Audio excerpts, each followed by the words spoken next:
Olá, irmãos e irmãs, muito bem-vindos a mais um momento de meditação do Santo Evangelho com o Padre Luciano de Almeida. Hoje, domingo, dia 19 de novembro, 33º domingo do Tempo Comum. Semana que vem encerramos esse ano litúrgico com a solenidade de Cristo, Rei do Universo. E hoje, por chamamento do Papa Francisco, nós celebramos o Dia Mundial dos Pobres, o Dia da caridade, de estar com os irmãos, de ser solidários com eles nas suas necessidades materiais, mas sobretudo espirituais. E eu quero te convidar a tomar em mãos a Palavra de Deus e a meditá-la comigo nesse domingo. Palavra essa que está em Mateus, capítulo 25, versículos de 14 a 30. Naquele tempo, Jesus contou esta parábola a seus discípulos. Um homem ia viajar para o estrangeiro, chamou seus empregados e lhes entregou seus bens. A um deu 5 talentos, a outro deu 2 e ao terceiro 1. A cada qual de acordo com a sua capacidade. Em seguida viajou. O empregado que havia recebido 5 talentos saiu logo, trabalhou com eles e lucrou outros 5. Do mesmo modo, o que havia recebido 2 lucrou outros 2. Mas aquele que havia recebido 1 só saiu, cavou um buraco na terra e escondeu o dinheiro do seu patrão. Depois de muito tempo, o patrão voltou e foi acertar as contas com seus empregados. O empregado que havia recebido 5 talentos entregou-lhe mais 5, dizendo: Senhor, tu me entregaste 5 talentos, aqui estão mais 5 que lucrei. O patrão lhe disse: Muito bom, servo bom e fiel. Como foste fiel na administração de tão pouco, eu te confiarei muito mais. Vem participar da minha alegria. Chegou também o que havia recebido 2 talentos e disse: Senhor, tu me entregaste 2 talentos. Aqui estão mais 2 que lucrei. O patrão lhe disse: Muito bem, servo bom e fiel. Como foste fiel na administração de tão pouco, eu te confiarei muito mais. Vem participar da minha alegria. Por fim, chegou aquele que havia recebido 1 talento e disse: Senhor, sei que és um homem severo, pois colhes onde não plantaste e ceifas onde não semeaste. Por isso, fiquei com medo e escondi o teu talento no chão. Aqui tens o que te pertence. O patrão lhe respondeu: Servo mau e preguiçoso, tu sabias que eu colho onde não plantei e ceifo onde não semeei. Então devias ter depositado meu dinheiro no banco, para que ao voltar eu recebesse com juros o que me pertence. Em seguida o patrão ordenou: Tirai dele o talento e dai-o àquele que tem 10, porque a todo aquele que tem será dado mais, e terá em abundância. Mas daquele que não tem, até o que tem lhe será tirado. Quanto a este servo inútil, jogai lá fora, na escuridão. Aí haverá choro e ranger de dentes. Palavra da salvação. Glória a vós, Senhor. Vejam, meus irmãos e irmãs, esse capítulo 25 do Evangelho de Mateus, e esse trecho, sobretudo, essa parábola do patrão que viaja e entrega os talentos nas mãos dos seus empregados, está em sintonia com o Evangelho da semana passada, a parábola das virgens prudentes, previdentes e as imprudentes e imprevidentes. As virgens sábias ou as virgens loucas, aquelas que fizeram ou não a vontade de Deus, que foram responsáveis por manter acesas as suas lâmpadas ou aquelas que permitiram que se apagasse e assim perderam a festa de casamento, o céu, a vida eterna. Hoje nós vemos esse patrão que viaja. Quem é esse patrão? É Deus, é o Senhor. Essa viagem, o tempo de demora desse patrão em voltar é a nossa vida. Porque os empregados aos quais o Senhor entregou os talentos somos nós. E vejam, não houve um diálogo que precedesse a entrega dos talentos entre o patrão e os servos. Simplesmente o patrão chegou e, por observação da vida e da história de cada um, o patrão concedeu a cada um aquilo que ele sabia cada um poderia administrar. E concedeu também àquele servo preguiçoso, aquele servo mau, aquele servo que não se esforçava, 1 talento, para ver se aquele homem despertava para a vida e, com o auxílio dos demais, fizesse também que aquele talento rendesse que seja outro talento ou mais talentos. Mas não, o que ele fez? Ele enterrou o talento.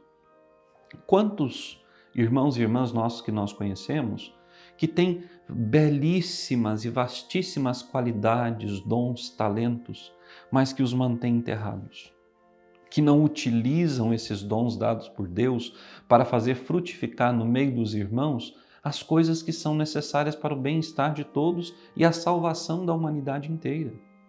Quantos são aqueles que têm dons extraordinários, mas não os colocam a serviço? E por quê? Porque não querem comprometer-se.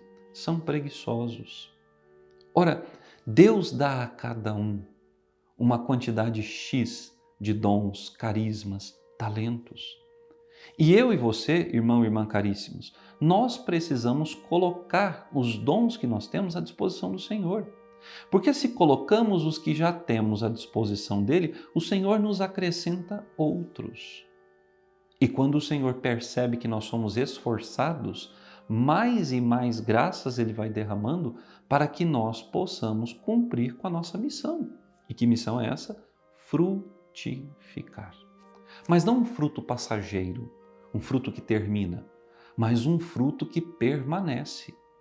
Esse fruto de eternidade que Deus quer que a nossa vida produza, não apenas para nós, mas também para os nossos irmãos. Vejam a primeira leitura do livro dos Provérbios. O Senhor, através do autor eclesiástico, elogia a mulher sábia, a mulher prudente, a mulher que vê a sua responsabilidade para a casa, a mulher que vai atrás daquilo que é o seu papel enquanto esposa, na manutenção do seu lar, no cuidado com os filhos, enfim. O Senhor elogia essa mulher e diz: não haverá falta de recursos nessa casa. E por quê? Porque ela é atenta aos dons que Deus lhe deu. Essa mulher que está na primeira leitura do livro dos Provérbios somos nós, cada um de nós. Cada um de nós recebeu, volto a dizer, muitos dons do Senhor, mas nós precisamos movimentar esses dons. Eu fico impressionado como há pessoas que esperam a vida acontecer, que não lutam para que a coisa seja diferente, que parece se acostumaram com essa maré calma que é a sua vida e vão deixando que a maré, que as ondinhas pequenas ou as marolas, como nós costumamos dizer, o levem para onde assim elas quiserem levá-lo. Ora, Deus nos criou para mais. Deus nos criou para muito mais do que aquilo que nós estamos acostumados a ter. E não estou falando em termos materiais, eu estou falando sobretudo em termos espirituais. Há tanta gente que fica somente na praia, que não avança para águas mais profundas, tomando aqui outro trecho do Evangelho de Mateus. Tanta gente que está acostumada ao mínimo. Deus não nos criou para o mínimo, Deus nos criou para o máximo. E nós precisamos correr atrás desse máximo. Vejam, aqueles 2 empregados talentosos, eles fizeram os seus talentos multiplicarem.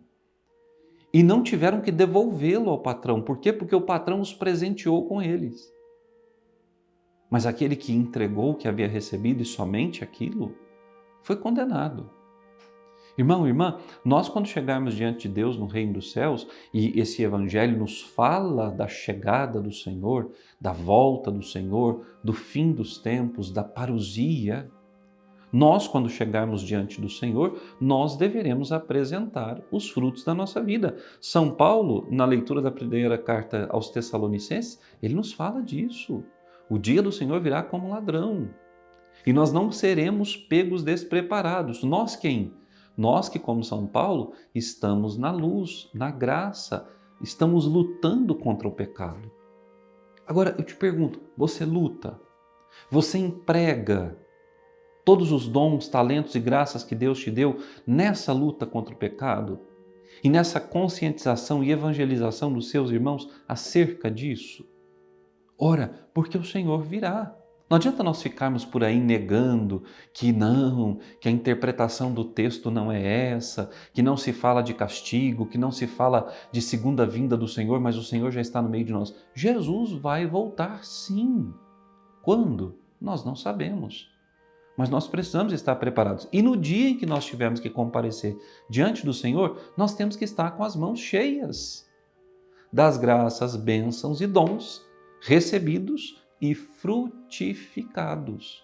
E imagine, irmão, irmã, que alegria se ao nosso lado também, nesse dia do juízo particular, nesse dia de estarmos na presença de Deus apresentando os dons, os frutos da nossa vida, outros tantos irmãos que conviveram conosco também trouxerem suas mãos cheias dos dons que frutificaram. E por quê? Porque viram o nosso testemunho e resolveram imitar.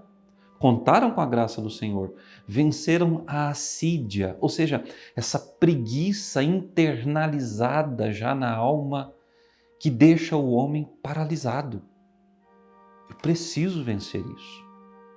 No Salmo responsorial, o Senhor diz que aquele homem, que é feliz, que honra, que louva, que obedece o Senhor, ele tem na sua casa uma esposa como uma videira fecunda, seus filhos são como rebentos de oliveira, ou seja, tudo vai bem na casa e na vida daqueles que se colocam a serviço de Deus, que buscam na sabedoria de Deus a compreensão para o seu chamado, a sua vocação e a sua missão no mundo. Nós estamos vivendo um tempo onde o homem tem querido deixar o tempo todo de lado o seu Deus. São João Paulo II, numa visita a um país de língua espanhola, não me recordo qual e nem o ano, mas São João Paulo II, na sua belíssima homilia, diz: o homem pode e está criando um mundo sem Deus, mas o homem não entende que esse mundo criado sem Deus, a parte do seu Criador, vai voltar-se contra ele. E o que tem acontecido, irmãos e irmãs caríssimos, nos nossos tempos? Nesses tempos onde Deus tem sido rechaçado, colocado de lado e para fora das famílias, das empresas, dos locais públicos, da sociedade como um todo. O que tem acontecido? A própria sociedade criada sem Deus está destruindo os seus criadores. Então nós não podemos fazer parte desse número de gente que está anestesiada, alienada, vivendo como se Deus não existisse. Não, nós cremos. E nós já experimentamos na nossa vida os sinais da bondade e da misericórdia de Deus. E, portanto, nós temos que nos dedicar a conhecer mais e mais o pensamento e a vontade do Senhor. Hoje, indo à sua igreja paroquial, participando da missa, recebendo Jesus na Eucaristia, você que pode, peça a Jesus: Senhor, dá-me a graça de crer na Tua promessa, de viver na Tua promessa e de fazer uso de todos os dons que o Senhor me concedeu, para que eu e os meus irmãos vivamos na fartura dos bens e das graças do céu. Que Deus te abençoe e até amanhã.